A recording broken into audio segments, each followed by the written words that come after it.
7-8 दिन घुमाने की कोशिश मत करना कोई भी, पछताओगे सब आके यहाँ, गिर जाओगे, दब जाओगे, बड़ा बूढ़ा कोई बच्चा जो गिर रहा है वो दब रहा है और उठ भी नहीं पा रहा है। किसी की चप्पल पड़ी है, जूते पड़े नीचे, कपड़े पड़े, सब बेकार हालत है, बहुत बुरी हालत है।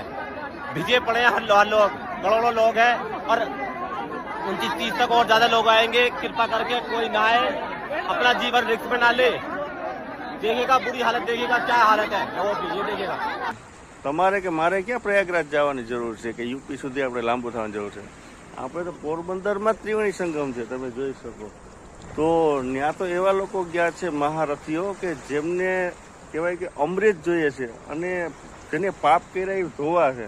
તો તમે ને આપણે ક્યાં કોઈ પાપ કર્યા? આપણે તો આજનું રોજ મળી જાય તોય ઘણું છે, બાકી આજનું રોજ મળશે તો ઘરના સુખી થાય. અને હા, ફેમિલી આવે તો બિલકુલ